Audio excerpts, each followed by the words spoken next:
I want you to picture this moment. You tell someone about a goal that actually matters to you, not a casual goal, a real one, and you say it out loud, maybe over coffee, maybe in a group chat, maybe on social media.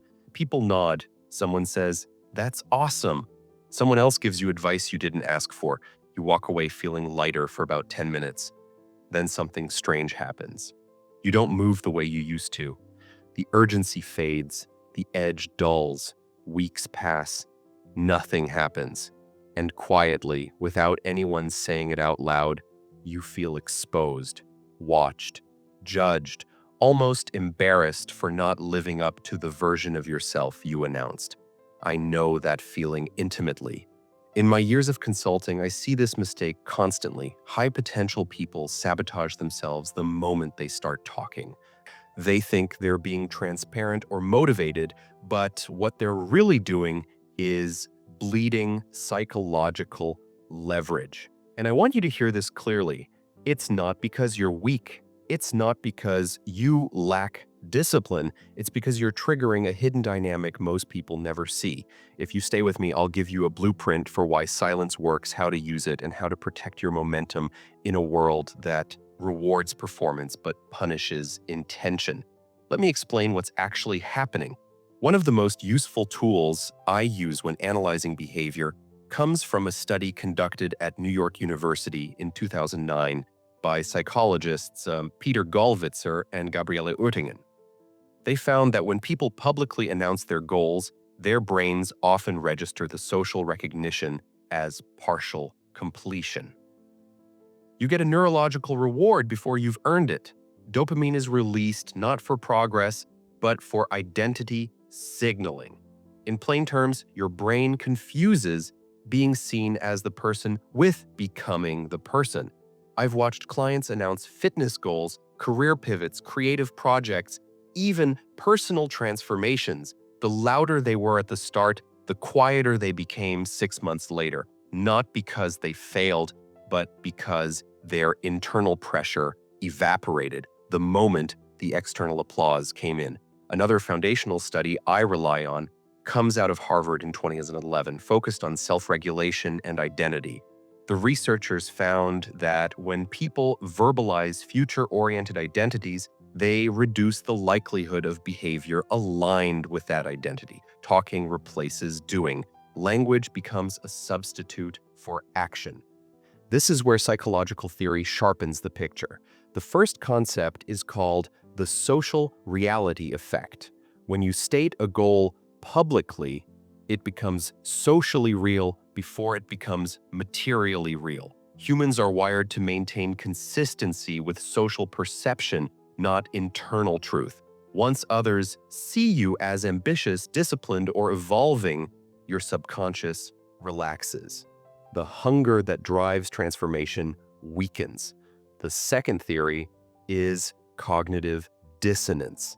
I use this constantly in my work.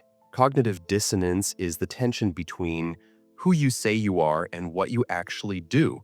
Most people resolve this tension not by changing behavior, but by adjusting their self-narrative. You tell yourself a story that makes inaction feel acceptable. I'm still figuring it out. I'm waiting for the right time. I already know what to do. Talking gives you just enough identity to kill the discomfort that forces growth. This is why silence works. Silence keeps the tension alive. Silence preserves the friction between your current self and your future self. And friction is fuel. Now let me show you how to use this practically, because theory without application is just intellectual entertainment. The first step is what I call goal containment. I want you to treat your goals like volatile chemicals. You don't carry them around in open containers. You seal them. When my clients come to me with something they truly want, I tell them to limit disclosure to one person, max. Not a cheerleader, a witness, someone who doesn't soothe you or hype you up, someone who will remember. Think about the last time you told a group about something important. Notice how quickly the conversation shifted to opinions, doubts, or jokes. That's entropy. Containment prevents dilution.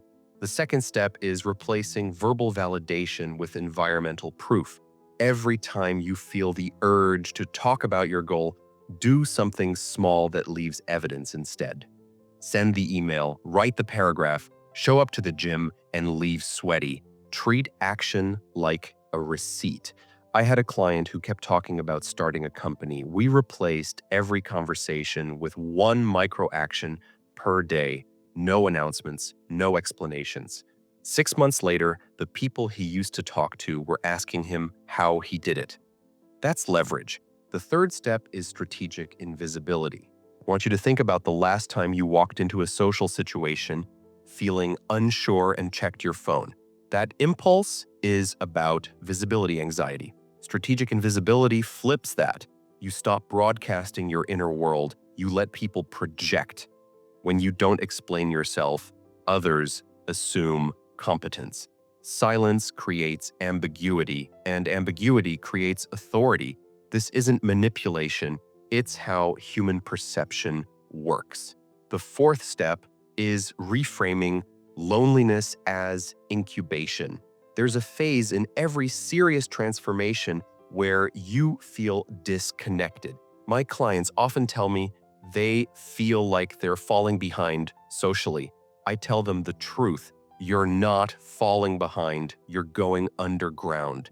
Every meaningful shift requires a period where your old identity can't follow you. Talking keeps you tethered to who you used to be. Silence gives you space to mutate. Now let me anchor this culturally so you know this isn't abstract. In Atomic Habits, James Clear makes a point: most people skim past. He says the most powerful changes are identity-based, but identity is reinforced through evidence, not declarations. You don't become a runner by saying it, you become a runner by running when no one is watching. A deeper cut comes from Ernest Becker's The Denial of Death. Becker argues that humans are obsessed with symbolic immortality. We want to be seen, remembered, validated. Talking about goals feeds that urge without requiring real risk. Silence forces you to confront your finitude alone. That's why it's uncomfortable. That's why it works. And if you want a modern case study, look at the rise and collapse of WeWork. Adam Neumann sold a vision louder than the infrastructure behind it. The story outpaced the substance. Internally, the company lost its grounding. Externally, belief turned to scrutiny. When performance can't support the narrative becomes a liability. I've seen this on a personal scale thousands of times. People don't fail because they aim too high. They fail because they speak too soon. Let me leave you with this. Silence is not secrecy. Silence is discipline. It's the ability to hold something unfinished without needing approval. It's trusting that your future self will speak for you through outcomes, not explanations. I want you to think about the most dangerous people in any room. They're rarely the loudest. They're the ones you can't quite read.